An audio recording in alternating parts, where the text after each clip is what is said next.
gentlemen, may I have your attention, please? The show starts in 10, 9, 8, 7, 6, 5, 4, 3, 2, 1. All right, what's going on, you guys? Welcome back to another Urban Legends. We got two more, guys. This one and the next week episode.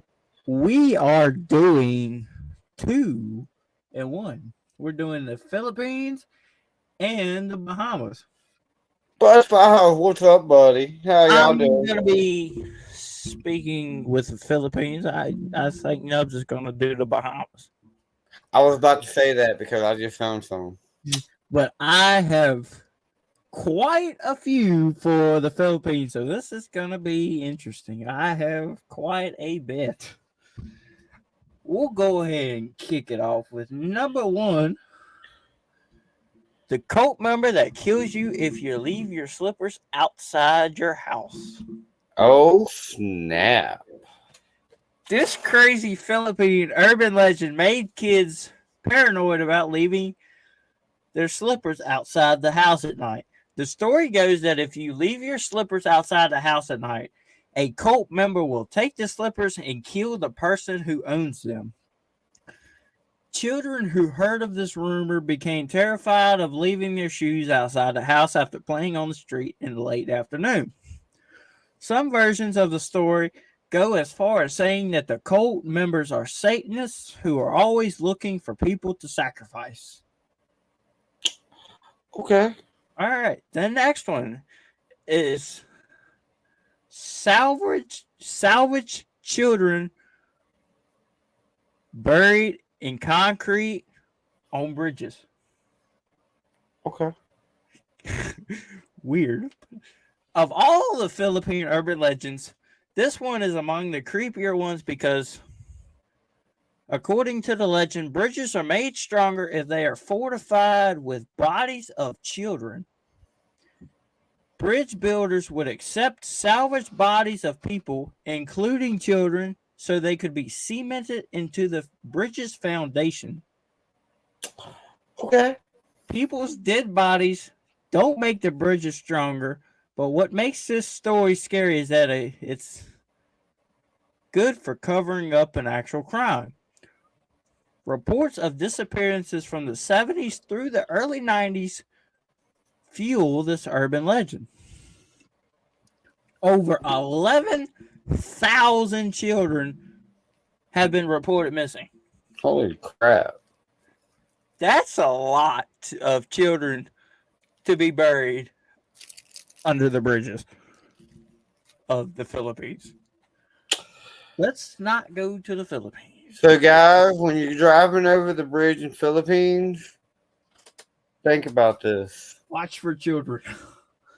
All right, let's go on to the next one.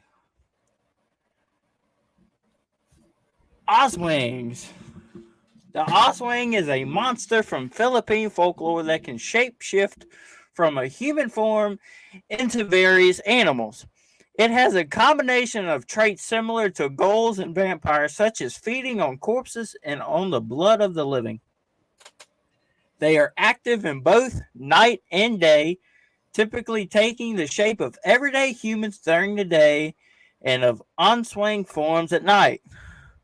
They are feared for breaking into houses to feed on people who are sick, small children, and unborn children. Some have an organ that protrudes from their mouths to suck fetuses out of the womb while the mother sleeps.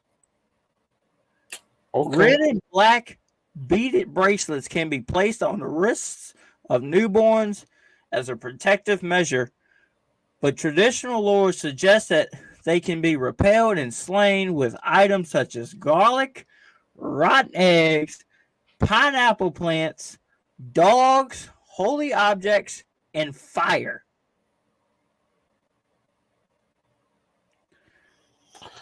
Okay. The next one is a Sigmund. It can resemble a reptilian crow or even a goat.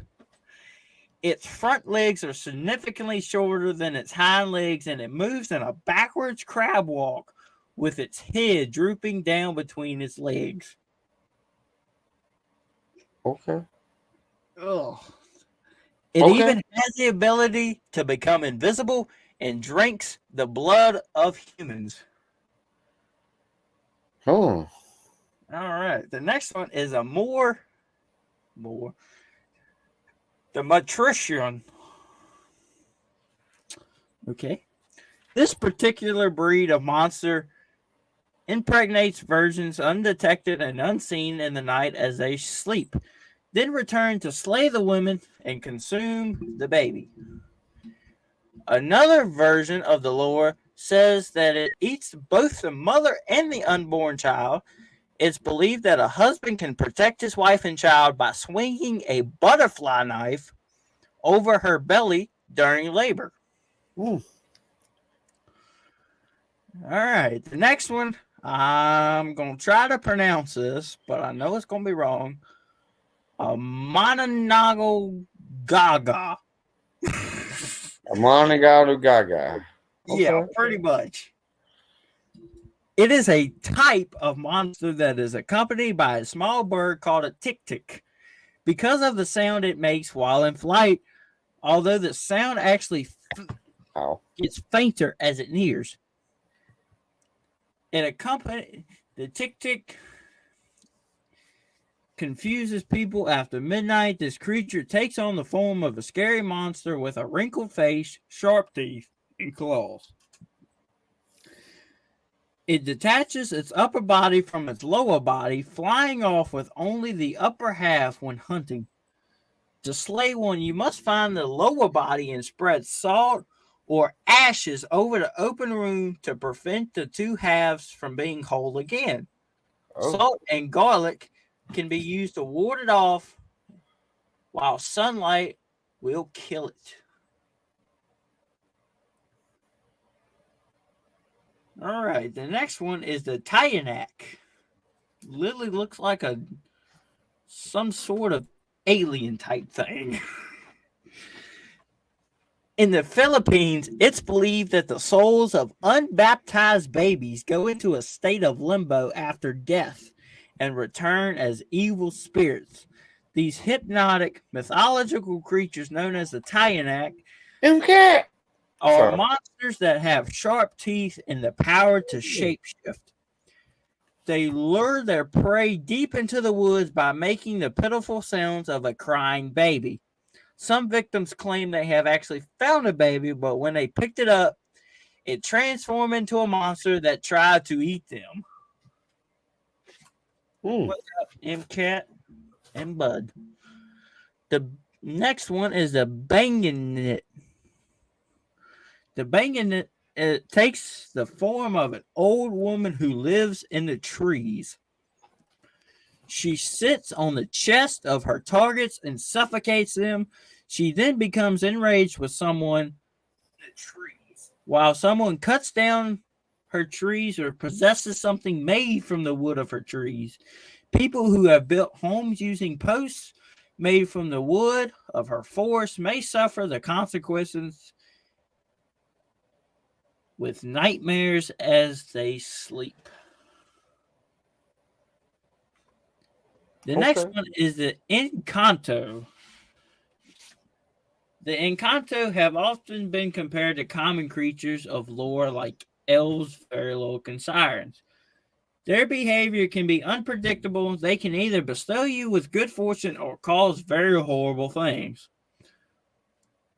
A man used to try to communicate with those on holy days, appealing to their generous side to gain healing powers and knowledge.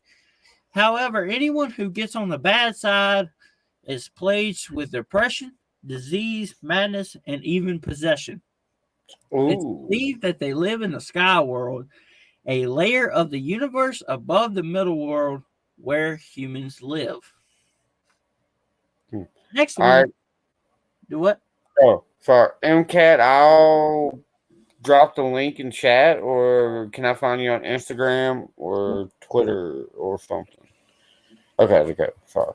All right. The next one is the Tikbalang, which is a human slash horse. The Tikbalang have the head and hooves of a stallion, but the body of a human. The legends differ from throughout the regions, but according to those in the north, this creature is harmless in that it doesn't eat babies. Tikbalang finds it hilarious to make travelers hallucinate. The only way to make them stop is by flipping your shirt inside out. The stories of the Tikbalang come from the south, speak of an evil red-eyed demon horse who continuously puffs a cigar. They are prone to fits of rage that can end with stomping people to death. Okay. See, that would be my revenge for playing Red Dead Redemption and getting all my horses killed by either trains or wolves.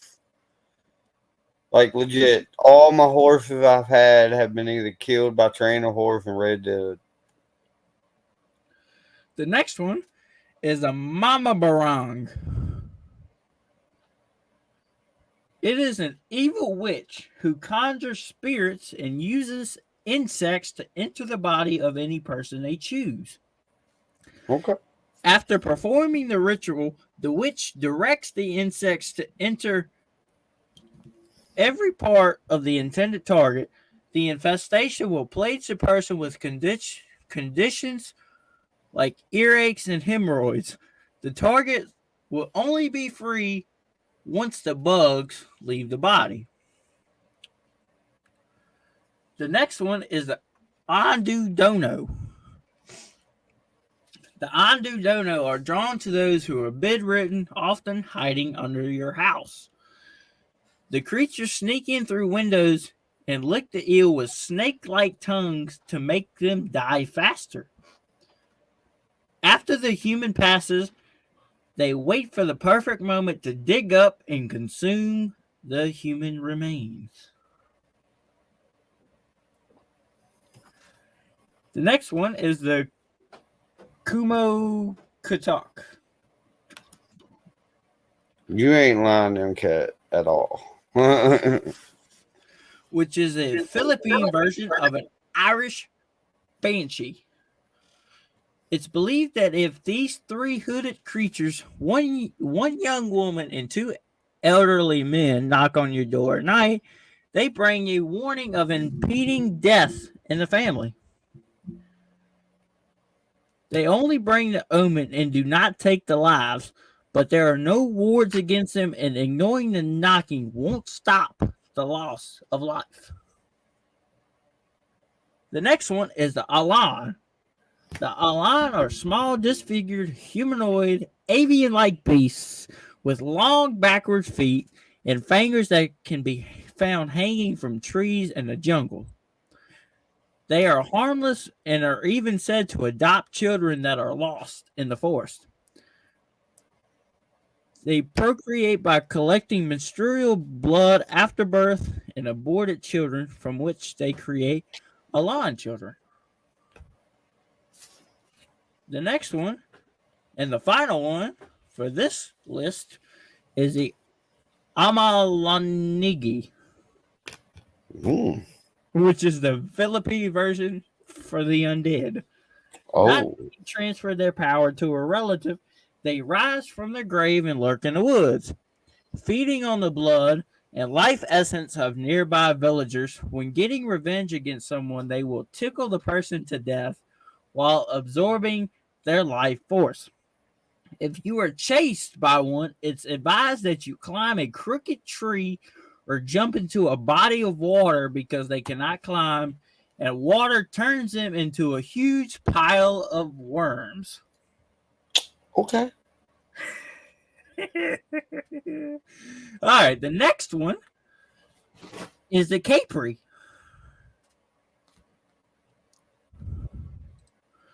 These giant tree demons tower at 9 feet tall, are muscular and dark-skinned, and smoke cigars.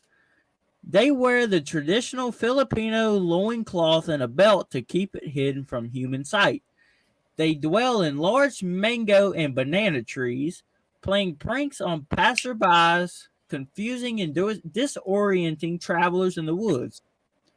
Others report hearing bellowing laughter and seeing smoke and large fiery eyes from the tops of the trees. Those confused in their own home blame it on the caper.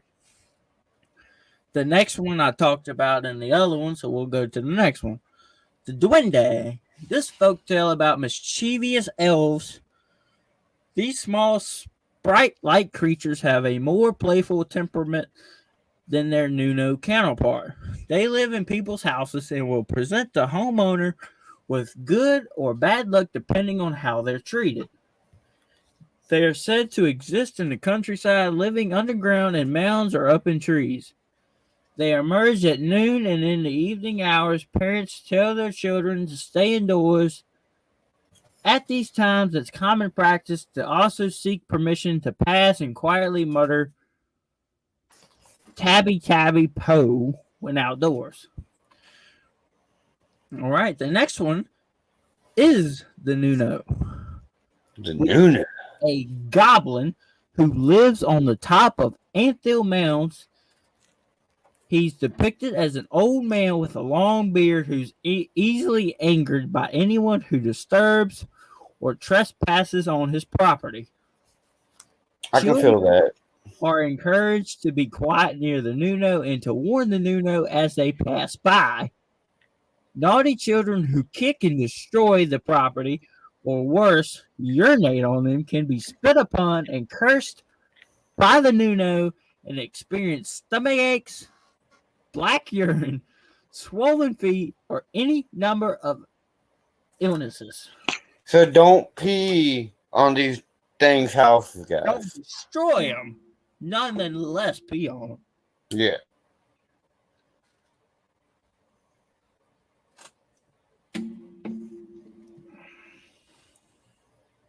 The next one I've already talked about. All right, we'll move on down to the White Lady.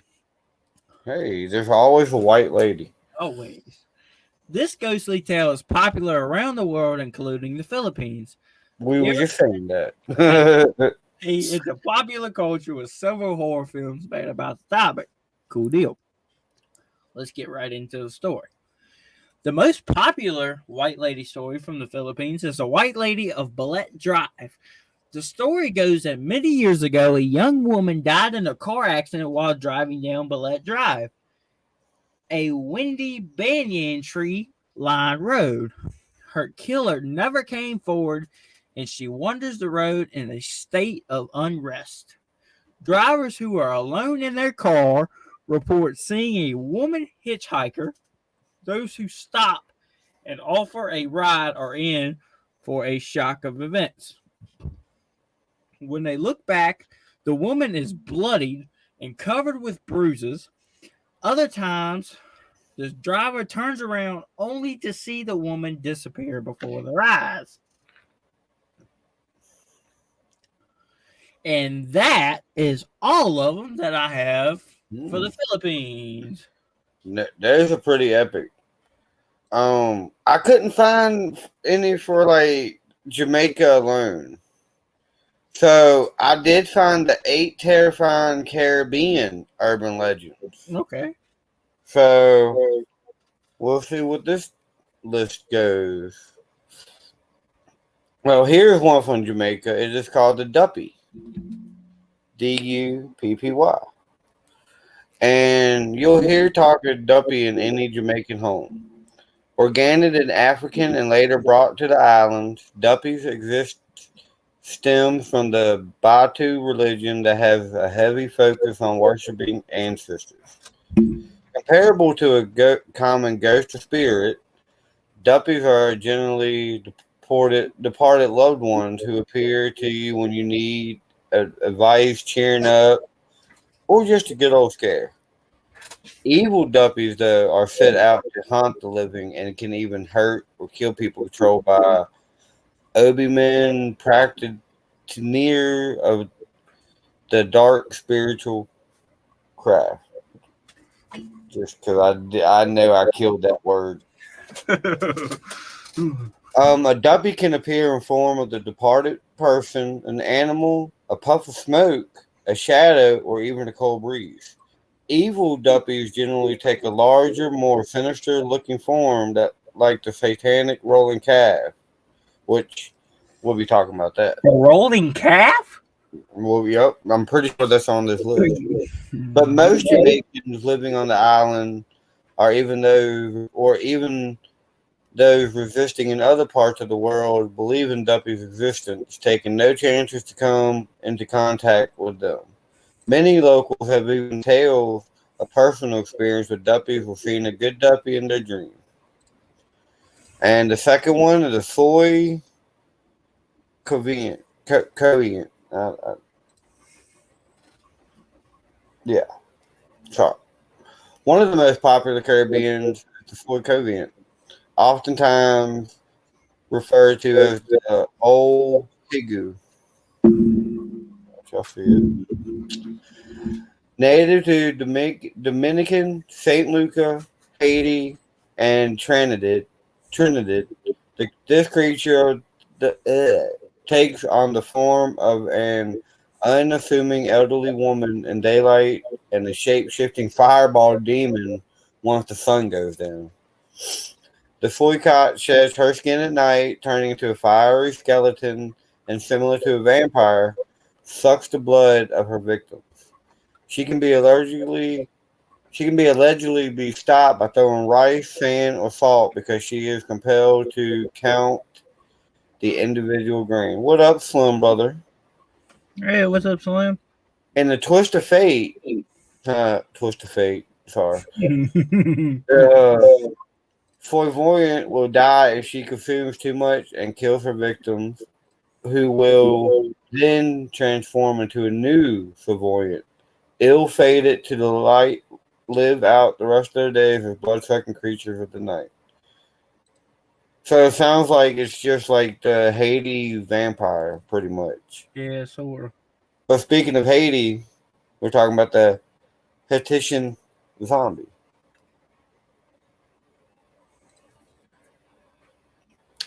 Sources estimate that 80% of population on Haiti practices voodoo, resulting in many Caribbean urban legend that draws inspiration from the religion, rituals, or surrounding lore, including Haitian zombies. In fact, Western myths of zombies are actually rooted into Caribbean folklore from voodoo traditions. The first mission of Haiti zombies was in the early 1600s and mirrored the belief of enslaved Africans that death will bring them back to a heaven-like afterlife in Africa where they could be free. But the suicide will force them to live in the plantation forever, condemned to be soulless zombies that could be brought back by voodoo priests. In tradition Caribbean urban legends, Haiti zombies are actual just depicted as undead slaves, not as rotting corpse trying to eat brains. Okay. And speaking of the demon rolling calf, that's the one now. The rolling calf myth revolves around a specific evil duppy who terrifies and torture people, sometimes killing them with fiery breath or sharp horns. Originating in Jamaica during the 1800s, this Caribbean folklore became popular as there was little electricity, making evenings extra dark and spooky, and perfect setting to share spine-chilling stories of creatures who roam nearby at night. The half-man, half-cow creature, often described as a large, sinister bull, has blood-red eyes and wears thick chains around his neck. Wow. It is said that a person hears this rattle, they know if the rolling calf is coming for them. Variation Caribbean urban legend suggests that the rolling calf is said to be the spirit of someone who was dishonest, evil, and wicked during their life on earth. However, occasionally a rolling calf is a lost soul who seeks out evil people among the living, punishing them for their wrongdoing. The myths state that the way to escape an attack from rolling calf, such as throwing objects on the ground, that is compelled to count just all the duppies are. Other methods are to constantly make the signs of the cross or threaten it with a whip.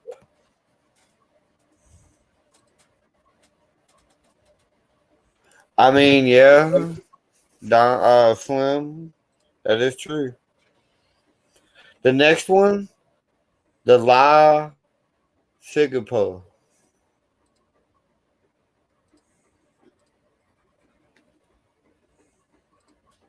This siren-like demon is part of an ancient Dominican folklore, disguised as a beautiful woman with long black hair, streaking features. She lures lonely men and boys out of the woods to feast on their bodies and trap their souls forever. It is said that once a man lays eyes on her, he is entranced and will follow her deep in the woods and back to her lair. The Caribbean creature feet faces backwards, making her hard to track. That's freaking creepy. She typically comes out at night, and for many, is considered an omen of death and is heard or seen.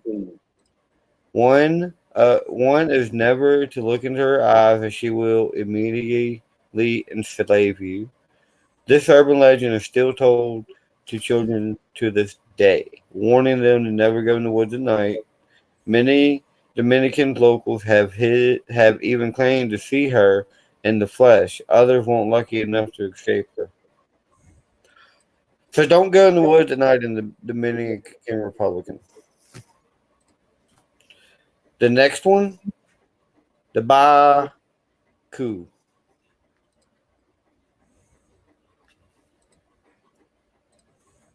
Hailing from Guam is the Baku, a spirit in the form of a mischievous little man that resides in a cork bottle. Though not inherently evil, the Baku is controlled by evil dwellers and requires a lot of milk and bananas to keep him happy. If well fed, the Baku will reward his owner with wealth and good tidings, but if he is not taken care of, he will wreak havoc and attempt to harm whoever keeps him. Though many now believe that the Baku is a myth, uh, Guineanese local will still occasionally throw an empty wine bottle with a cork into the river just in case a Baku is living in it. We got two more guys. The next one, the Heart Man. Hailing from this Caribbean folklore has been passed on from generation to generation as one of the creepiest, most menacing creatures around. The Heart Man is often used to scare children into behaving because the legend states that this creature comes after disobedient children, carving out their hearts and feeding them to the devil. He is pictured as a skeleton man with cow legs, dressed in all black with chains, weapons, and a huge black hat. The Heartman signature is a black hearse he drives around in. Churches and parishes sometimes giving candy to children to trick them into getting close enough for him to attack. And the last one is the Dagon. Darren. One of the most popular Caribbean urban legends is the Dogan. from Trinidad and Tobago. Originating from West Africa storytelling, the Doru is a small creature embodying the soul of an unbaptized child who has died and now wanders around in the forest forever. The child wears large straw hats to hide his featureless face, and his feet faces backwards, so tracking where he's been and where he is going is nearly impossible. While their 2-foot frame is not threatening by appearance, the Doran's intentions are. They attempt to lure other unbaptized living children to the forest to become lost forever, eventually dying and becoming Derus as well. It is said that you should never call your child's name in an open area or near a forest, for the Doan will call them as well, leading them astray to never be found from or heard from again. Now, that's creepy, guys. But that is all from the Bahamas and the Caribbean. And let me tell you, those are some crazy ones, guys. Like, the biggest one I gotta say is don't go in the woods in the Dominican at night. But in about 10 to 15 minutes, I will be live on my channel for Paranormal Story Time with the Nubby Bunch. So everybody come there, join us. Dakota, are you free to join? Sure, I'll be there. Cool. So far, it's me, Link. Dakota, MCAT, Haunting with Hodge, and Second Star Survival, and maybe Terra and T. So it's going to be a good story time with Nubby Bunch tonight. Next week, Dakota, you want to do the Urban Legends of Europe next week? We can. We'll do that next week, and that will finish season 2 of Urban Legends, and then we will start season 3. We will let y'all know when season 3 will be started. And tomorrow night, I have a premiere at, I think, 9 p.m. Eastern. It is part 1, 2, and 3 of the Graffiti House. Y'all don't want to miss this. Me, Dakota, and Dakota's dad Shane went there last December. It was last year at some point. I think it was December. Yeah, I think it was December of 2022 or 2023 or 2021. I can't remember, but I think it was December 2021 when we I went. know it was last year. I can't remember if it was November or December. Well, yeah, but either way, I know it was cold. oh, it was freezing. I did a 6-part series on it. I got part 1, 2, and 3. I edited it in one video coming out tomorrow, and I got part 4, 5, and 6 editing right now or uploading right now. Will be premiering sometime next week, probably Monday. And I've been researching. I haven't found anything yet, but with us going to Lake Shawnee Friday night, Saturday night we'll just be around the area. I'm trying to find something that maybe we could film at Saturday night. How far is everything I'm looking at that is worth filming is like 2 hours away. I was at how far is Point Pleasant, West Virginia, from Lake Shawnee?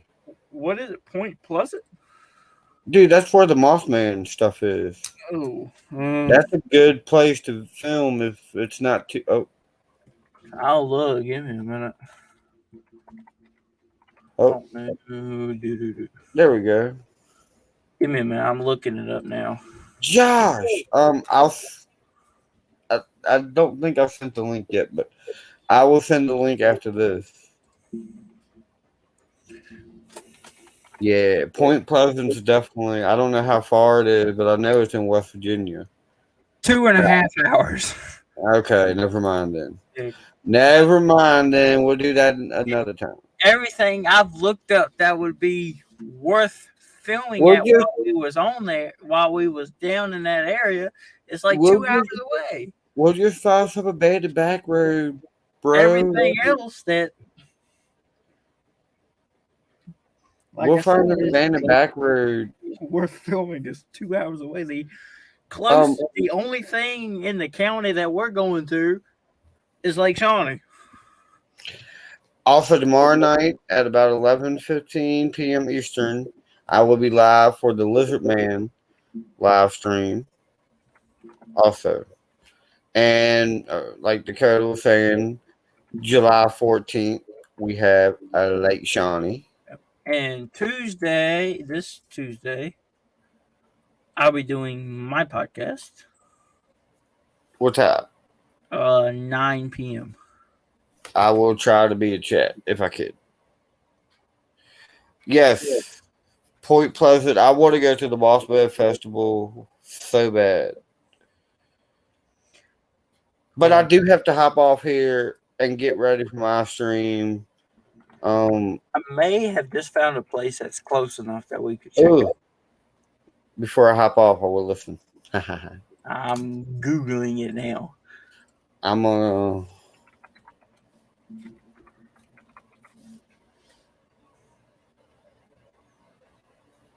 Oh no, never mind. That's 5 hours away. Eek. But yeah, if I find something that's closer than 2 hours from Lake Shawnee, we'll plan on doing that maybe Saturday. Oh, the Witch's Cottage. I drove by to there, and you know how they have a fence across it? They have a posted sign there now. That sign's been there probably a month now. I just noticed it today. I was like, no. And there's no going past it like without seeing that. And that house I was telling you about down here on Meadowbrook that I took you by that one night. Yeah.